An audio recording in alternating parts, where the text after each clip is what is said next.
That's very true. You and, of course, our favourite Tannie Evita has brought one of her desperate First Ladies friends with her today, and her name is Nowell. Apparently, she grew up in Cape Town. She's a Sea Pointer, old veteran, if you will. And, of course, if you'd like to see that show, consisting of the entire cast of Desperate First Ladies, you can call us on 083-9133-728. We're giving away 2 sets of double tickets to either watch Desperate First Ladies or the other show that Tannie Evita is also hosting, which is Kuni and Evita on the 24th of September. But call us in and you can talk to this very fine lady, Nowell Fine. Good morning, ma'am. How are you? I'm so well. Do you know, let me tell you, this place, do you know that I've been here when people lived here?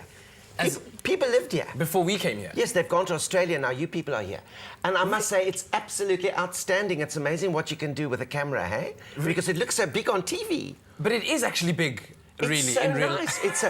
I'm so happy to be here. It's really wonderful to have this wonderful opportunity to just say how excited I am about the future of South Africa. That's amazing, because you're rocking a very fashionable Madiba... What do you call that? My dear, I wore this in 1994 when this election happened that we never thought would happen. And this is the face of the greatest inspiration. And you know, with this Malema thing happening tomorrow, as truth God, I think people must forget about the panic and remember that the ANC is represented by this extraordinary icon and not by nonsense. It's all political nonsense. You know, I've just come back from Toronto. I was about to say, fresh from... are you still jet lagged? Are you all right? Well, you know, I don't know about jet lag and menopause. I mix them up. But I really, truly... I went over to Toronto. I had a class reunion. Yes. All the girls from the girls here. We were at school here in Sea Point, 1958.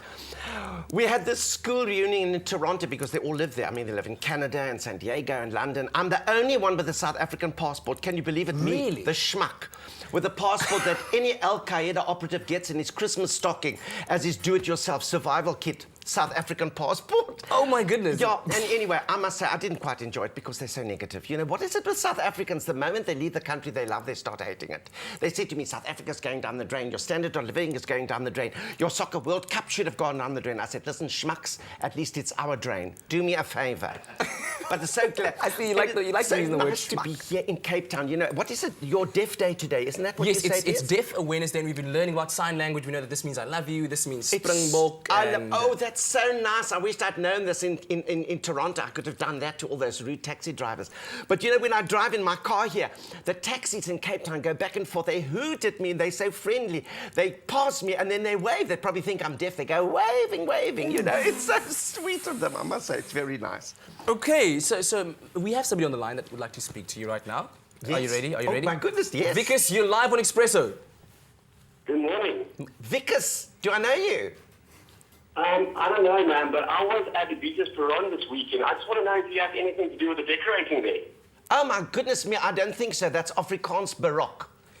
I've got a sort of a more Jewish Rococo. Do you get my drift?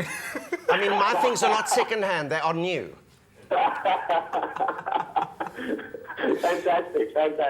Oh, thanks so much, Vickers. Now, I know that you all, as part of the show, the Desperate First Ladies, there's you, there's Mrs. Peterson, there's Evita, Tannie Evita there in the back rooms, or in the backstage. Backstage, that's what you call it. How do you guys get along, though? Because you all have differing views. I don't really know about this thing. You know, I'm not the sort of a person that presents myself in public, but, you know, I was told that I do represent a very important aspect of the South African reality, because in the 1970s, I was a white liberal. Yeah. And, you know, if it wasn't for the white liberals, most people wouldn't have known what was going on in South Africa, because I remember standing in the supermarket and saying very loudly, there are 2 things about South Africa I can't stand, apartheid and the blacks.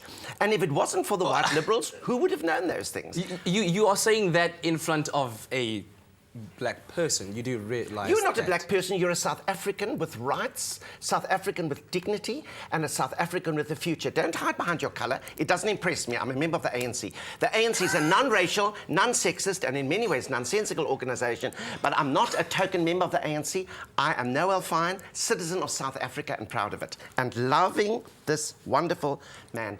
Nelson Rolihlahla Mandela. You know his second name is Rolihlahla? Yes, yeah, I do. I think the anti-apartheid movement was very grateful for that easy name, Nelson. Viva Nelson, free Nelson, imagine free Rolihlahla. I'd like to know, let's move away from the politics. Let's talk about something that's more current. With you being so proudly South African, the World Cup is around the corner. Our boys... Another World Cup. Do me a favour, where's the saucer, where's the plate? It's always the cup. So you don't even have a Springbok jersey yet? Of course I've got a a Springbok jersey. I've got every jersey. I mean, I have got designer jerseys that I never wear because they get ripped off my back and stolen and sold on the black market. Listen, I take sport like I take bad news. You can only have a little bit at a time. You can't watch it all the time. Then the Springboks must do their jobs. I mean, heavens, they've got free watches, they get free sushi. They should also be politicians. Let them win now. Get it over with. No, at this moment, I'd like to announce that Vickers, the caller who just called in and spoke to Nowell Fine, is going to be our winner of the set of double tickets to either go and watch Desperate First Ladies or Evita and Goonie, taking place on the 24th of September at the Baxter. And of course, Desperate First Ladies from the 5th Yes. of September to the 1st of October. And I'll be there.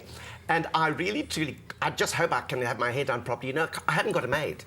Do you know, it was so much easier in the old days when I had a maid. I could go to the hairdresser and she did my shopping. Oh, my goodness. But now it's hopeless. I go to the supermarket and it takes so long to find parking. By the time I get to the delicatessen counter, all my kosher things have become halal. But then you should totally meet Hannon. Hannon is amazing. He would work wonders on you. Well, we must talk. Definitely. Well, listen to Jacaranda 94.2 this afternoon from 4 o'clock to 7 o'clock on Jacaranda 94.2. You could win a 2,500 Rand shopping voucher and even a grand makeover by Hannon himself. Here are all the details.